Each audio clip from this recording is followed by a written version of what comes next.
Hey cake lovers, so in today's video I'll be explaining why now is the perfect time to start soaking your fruit for Christmas cakes.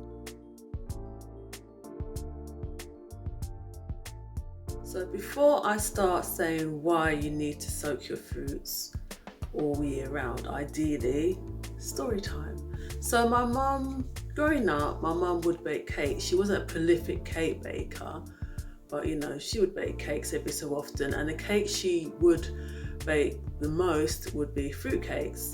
And I remember seeing this big glass jar. It was an old Quality Street jar, and it was full of fruit and some liquid. I don't know if I realised it was alcohol then, but I used to see this jar of fruit month upon month, years and years, and it never seemed to go down. And I remember I asked her one day, I said, this fruit jar, why doesn't it go down? Do you use the fruit? And she's like, oh, I use it. But then once I use some fruit, I just top it up with more fruit. And then as I found out, alcohol. And I said, well, doesn't the fruit go off and go all weird? She's like, no. The alcohol preserves the fruit, it's fine. And then obviously as I grew up, then I realised a lot of Caribbean households have this perpetual jar of fruit and alcohol that they, when it comes to Christmas time, they use the fruit in their Christmas cakes and then they just top it up, and then it just goes on and on. So when I started to bake professionally and I baked Christmas cakes, I would have my jar, but I'd have like 8 of them. So 8 jars full of fruit and alcohol, just normally soaking from January all the way through to sort of October, November, when I tend to make the cakes. And then once all that got used up, then I would just top it up again. So yeah.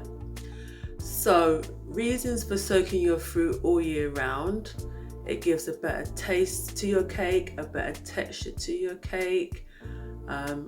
It's all the good things. So a lot of Christmas cake recipes talk about, oh, soak your fruit overnight in a bowl.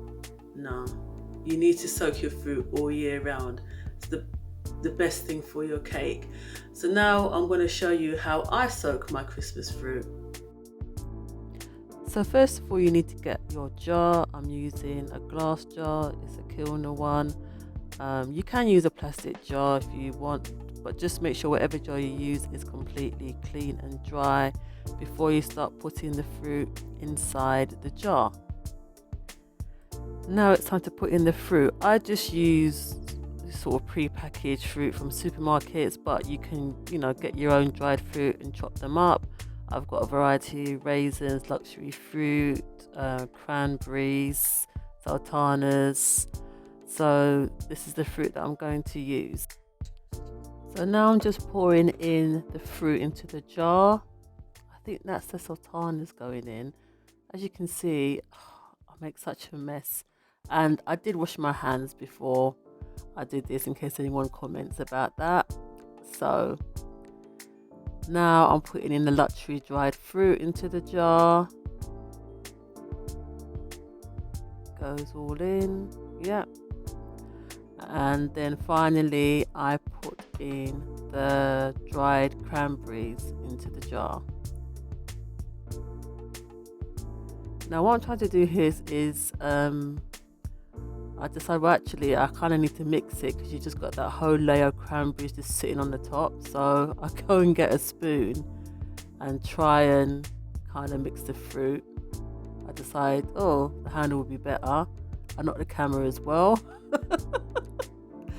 And I just tried, I don't know why I used this big spoon. I should have just used like a tablespoon or something, but anyway, I mix it the best I can. So now I'm going to pour on the sherry. Now I use sherry to soak my fruit because I think it goes well with the flavours of the fruit, but you can use rum, brandy, whiskey. I know people who use a combination of different alcohols to soak their fruit. So you do whatever you want to do. So I'm just pouring the sherry onto the fruit here. You need to make sure that whatever alcohol you're using, that it covers all of the fruit, because all this fruit is going to soak up the alcohol over the month. It's going to be sitting there maturing. So That's all the sherry in, and I just mix it up a little bit more. Later on, I did actually put some more fruit in there because you can see there's quite a, there's space for more fruit to go in there.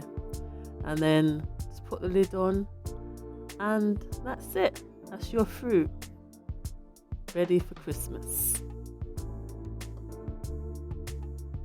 So that's how I soak my fruit. Let me know in the comments, do you make Christmas fruit cake? Do you soak your fruit? Have you never soaked your fruit? Do you even like Christmas fruit cake? Because I know Christmas fruit cake is, you either love it or you hate it. Until next time, cake lovers.